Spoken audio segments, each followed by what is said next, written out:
Either we are there or not, ITSPmagazine still gets the best stories. There are plenty of conferences and all sorts of events that spark our curiosity and allow us to start conversations with some of the world's brightest minds. In person or virtually, we sit down with them at the intersection of technology, cybersecurity, and society. Together, we discover what the synergy of these three elements means for the future of humanity. Knowledge is power, now more than ever.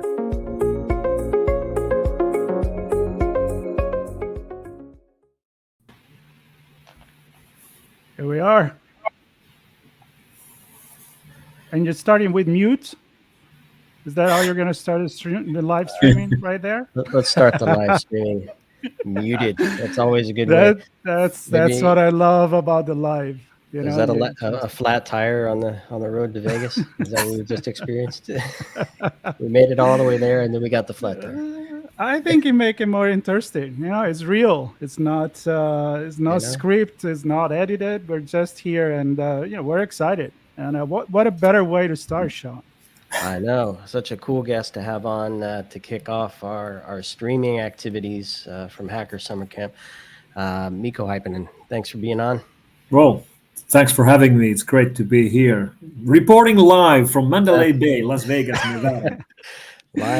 live from all the action. Yes. That is the spirit. Not as warm this time around, you said, as previous? Yeah, that's right. I don't know what it's in Fahrenheit, but in Celsius it's 38. Yesterday when I landed, I was flying in via London. One of the Brits told me that, we had the same this summer in UK. It's not too bad. That's right. Yeah, the UK has kind of been melting. The whole of Europe, I think, has kind of had a warm spell. Probably a little more humid there than in Vegas, so I would imagine. Yeah. So anyway, we're not here to talk about the weather. We're here to talk about all the fun things going on, your experience thus far, even though it's early times there for you. And I know you have a new book out, and you're doing a book signing. So let's get into it. There may be one or two people who don't know who Mikko is. So just a quick word about what you're up to, Mikko. What's going on? Well, actually, this is a good time to speak about what I'm doing because I've changed the company where I work at, which is unusual for me. This is my year number 31 working in InfoSec. I joined a small startup company in 1991. Throughout the years, that same company has changed names again and split into different companies. But effectively, I'm still working at the same place where I started 31 years ago. The company is called nowadays WithSecure. And there also is a company called F-Secure, which used to be my previous employer, because F-Secure split into business side and consumer side. And I'm continuing my career on the B2B side, which is called WithSecure. Nice one. And same kind of role, or what's going on? What are you working on? My role for the last decade has been to brief our customers and clients on who we are fighting. Like, where are the attacks coming from? What are the organized crime gangs doing? What motivates them right now? How are they changing their operations? And regrettably, more and more, what governments are doing, what's happening with espionage, sabotage, and cyber war. I do briefings to our clients and customers and prospects, and then I go to events and do talks. And yes, for the last 2 years, I've been working on a book, which came out last week. I'm really happy to have it out. It was a really long time coming. Let me pose like this. So smart, that's right. A nice. If it is smart, it is vulnerable. That makes sense. Yep. That's right. So you will think with 31 years of experience, we should be done by now. I mean, why do we still worry about InfoSec and cybersecurity? And maybe actually, no, I'm actually wondering how different it is compared with 30 years ago. I mean, if you could use a few words to describe this difference, what would that be today? Well, I always travel with something to remind me of where I'm coming from. One of these. Oh, God. Nice. Love it. That's how Vintage. I started. The save button. Yes. Now, do they stop you at the airport with that? Do they ask you Sorry? what it is, like in costume at the airport? Are they? What the hell is this? Do they know? The way I would explain it, it's that it's the USB thumb drive of the 1990s. I love it. But seriously, of course, the world technologically has changed drastically, but the biggest change has been in the enemy, like who we are fighting, because it used to be just teenage boys writing viruses for fun. Yet the problems were very real already in the late 1980s, early 1990s when I started. But of course, it's much, much more serious today. And to summarize, like why aren't we ready? Why do we still fight these problems after decades? It's because we have bad people. We will never run out of bad people. And we should actually be proud of the development we've been able to do. And I know it's not easy to see, but I claim that security is doing now better. Cybersecurity, computer security, information security is doing now better than ever before. You can challenge me on that, but that's my claim. Well, just for everyone who wants to challenge you, just think about what it would be like if we didn't have all the good people doing the good work, right? Yeah, it'd and just look at mayhem. the technology we're using. I mean, compare the security of the computers we had a decade ago and what we have today. Compare the security of these portable machines that we carry around us everywhere. This is actually a very secure device. And the best example I can give about that is that the price to hack this device, this is an iPhone, the price to hack an iPhone, as we've all read from newspapers regarding the news on NSO and Pegasus, it costs you 100,000 euros or $100,000 roughly to hack an iPhone. And that's a success story. That's a win. I mean, if it costs $100,000 to hack a device, that's a successful device security-wise. Compared to the price, what it costs to hack a Windows laptop, it costs nothing. The price to hack an iPhone is $100,000. That is a great point. I never thought it that way. I mean, like it's not for everyone. You can buy a piece of software. Marco, you're never going to be targeted. You're not that important. Nobody's going to pay $100,000 to hack your phone. I know. But I'm gonna take off and the CEOs. factor. They get targeted, and that's a success story. Only the most important people get targeted because it's so expensive to target their devices. See, you give me peace of mind. Thank you. That's right. Sorry, I don't know if it's a good thing.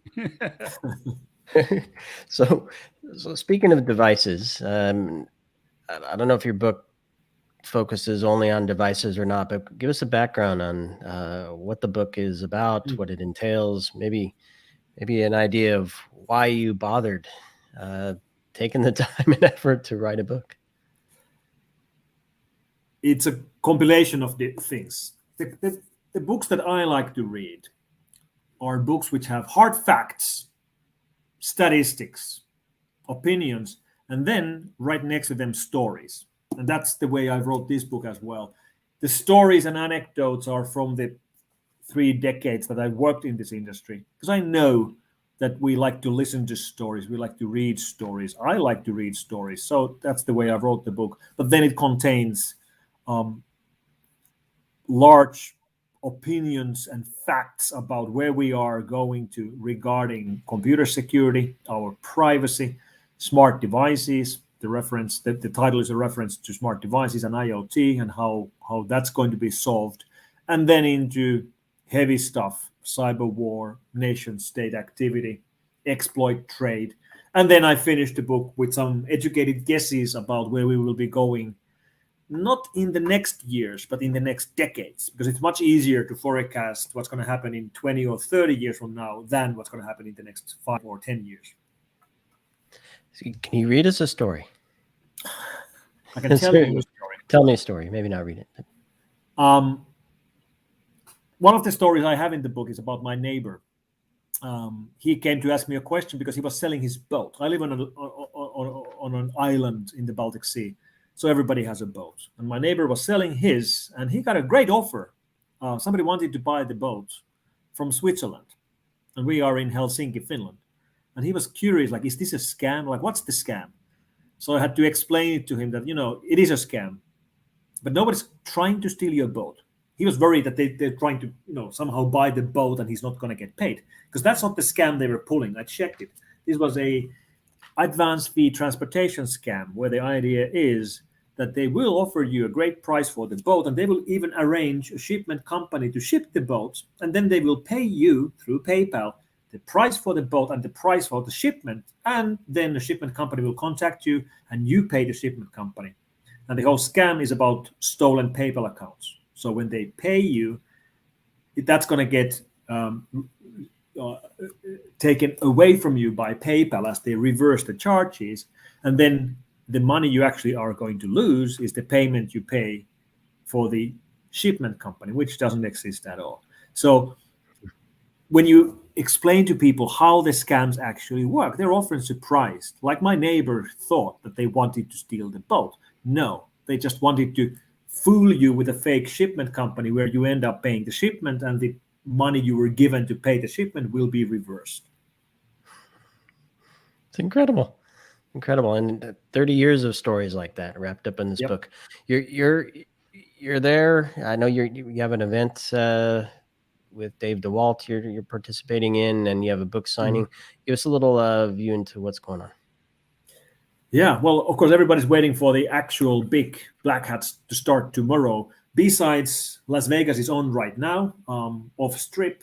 Tomorrow morning, I'm waiting for Chris Krebs' keynote. It's going to be really interesting to hear what he wants to say. He's been, very much in the limelight ever since he was fired from the role at CISA by President Trump. I'm sure we'll hear great opinions, but I'm not really sure what they will be about. And then, of course, everybody's waiting for Thursday keynote as well, which is going to be Kim Zetter, one of the best journalists we have. And she will be speaking about the time before Stuxnet and time after Stuxnet, which, well, there's a long list of stories in my book about Stuxnet as well. I'm definitely looking forward to what Kim wants to say. And then I'm certain that many of the talks will touch upon what's happening regarding the war in Europe. There's multiple talks specifically about the topic. And then, of course, many of the more technical talks probably will touch upon the attacks we've actually seen related to the attacks in Ukraine over the last, what's it been now, 6 months. Do you think, or have you experienced yet that we're talking enough about the cyber war, part of what's going on there? Obviously, you mentioned the talks, and we know of the talks as well. I'm just wondering let me rephrase that, Sean. Yeah. Apart from the quantity, like, are we talking enough? My question would be, are we talking about it in the right way, from the right perspective? I'm not sure. I think there's a big difference in how the war and the cyber war around it is in the media and in the discussions in Europe and in USA. There's definitely a big focus on these things in the Nordic and in the Baltics. Listen, guys, I live 3 hours away from Russia. Both my grandfathers fought the Russians in the Second World War. Everything Russia does in Ukraine, everything the Russian patriotic hackers do in Europe and do in the Nordics, do in Finland, is very much in the biggest headlines you can imagine. In fact, just today, our parliament, the website for our parliament, was taken down by a Russian hacker gang, which actually took credit for the attack on Telegram 4 hours ago or so. So the discussion there, I think, is focusing on the very real things, which is what actually is happening and how these are pulled off, and who controls these hacker gangs, who gives them the targets. Are they being rewarded for these attacks they do on behalf of their country? When I look at the discussion around USA, there's much more discussion about how much support should we be giving to Ukraine, and what's happening with the gas prices and electricity prices and grain, and how expensive all this is. And there seems to be a bit of a difference in how the discussion is going around. Yeah, I guess it's interesting, and hopefully we'll get a sense of this over the week as well. How many folks ended up traveling internationally to Las Vegas? Because I think each person from different regions will have different perspectives, like yourself, right? Being there so close to the border, folks from Estonia, I know, have their own perspective, and different countries throughout the region have different perspectives and what matters to them and the impact this has. So it'll be interesting to see how that all comes together. There was a message here, and I want to get maybe some of your thoughts on the future. But there was a message here from somebody joining us last, Mary Haggy. She wanted to know if you could give a B2B example. You gave the neighbor example with PayPal, the story from your book. Do you have a B2B example you'd like to share? One of the stories I tell in the book is about our pen testers. We have a pen testing unit, and they do a lot of online or virtual pen testing, but also physical pen testing, which means you can hire our guys to do a mix of guys and girls to do a mix of attacks. And I tell a story of Tom, who was hired to do a penetration test against the mainframe system belonging to a large European bank. And during the briefing meetings, he asked what kind of attacks he's allowed to do, and they told Tom that you can do whatever attacks real criminals might actually do. Which means Tom then actually went through a whole row of attacks to gain access to credentials to these IBM mainframe systems. Unfortunately, he couldn't gain access to the system itself because it was only accessible on location. You couldn't access it remotely. So he had to go into one particular physical building in a country in Europe. So then he faked himself to be someone else who actually needed access to the building, gained access to the building, escaped from his hosts, wandered around the building for a couple of hours. And unfortunately, after finishing his mission and gaining access to the mainframe, he was caught by his original host within the bank's premises, who realized that, this is a security breach. Like, why are you walking in here? You should have no access to this part of the building. The reason why he was there was that he wanted to find the mainframe, like physically find the mainframe and take a selfie with the mainframe, even though it was not required for the actual pen test. So when he was being escorted out of the building, he actually decided to confess, and he told his host that, you know what, I'm not who you think I am. I'm actually working for this company, and I'm doing a pen test here. And his host said, okay, that's interesting. All right, well, in that case, have a nice day. And he left him right there and walked away. After which Tom spent another 2 hours in the building, found the mainframe, and took a selfie with the mainframe. I've seen it. That's incredible. So which part was the social engineering there? Was it the fact that he wasn't a pen tester, or it was a pen tester? It's incredible. It's a good trick. Like, if you're a criminal and you get caught, tell them that you're a pen tester. Exactly. I don't want to take too much of your time, but I want to take advantage of you being here. And you mentioned Chris Krebs. We actually talked to him on the Chats of the Road about his upcoming presentation. And there is a lot of looking back this year. I think maybe because it's the 25th year of Black Hat. And so an opportunity to look back, learn from the past, to move into the future. At least this is what you would think humans should do, right? Smart people, hackable people.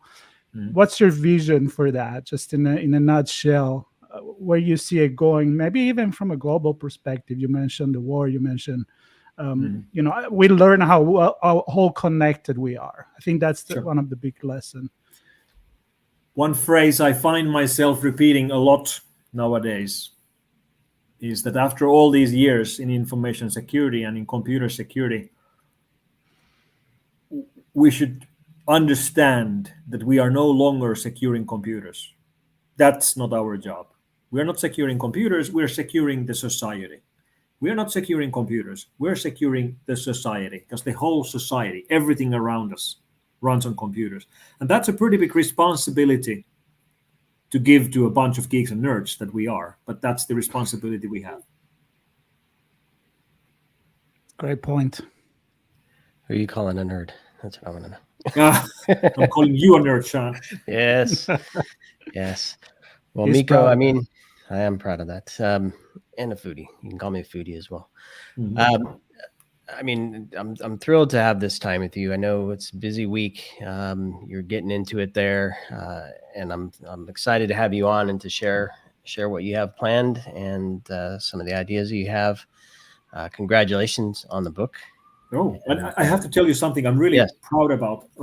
Now that I arrived to USA yesterday, my second trip to USA after the pandemic, and the book came out last week. So last night it came to me, hold on, let me make a search. I went to Barnes & Noble website, and I made a search for my own name. And of course, my book is listed there. But then I checked if it's available in nearby stores, and it is. There's 3 Barnes & Nobles within 10 miles from me, which actually has this in the shelves. And that feels really weird to me, but that also makes me proud. And of course, it's in the shelves here in Black Hat. There's the Black Hat bookstore, which has this book right now. If anybody's here at Black Hat and is watching, you can buy it from there. And the book signing you mentioned, John, it's on Thursday at 12:30. So I'll be there to sign the books. 12:30 on Thursday in the bookstore. Yep. And Mikko, it's a pleasure. Glad you made it here safe and sound. Hope you have a great week catching up with friends and having those important discussions. I mean, your background and history is critical to helping us move forward. So appreciate you and all that you do. Congrats on the book. Have a fabulous week. And everybody who's watching here, thanks for joining us live. We have many streams coming to you this week. One is in 8 minutes, so stay tuned. One is in 8 minutes. Yes, we have another one coming up. ITSPmagazine.com/BHDC22 is where it's all happening. Mikko, keep well. Godspeed. John, Marco, thanks for having me. Thank you. Thank you for coming by.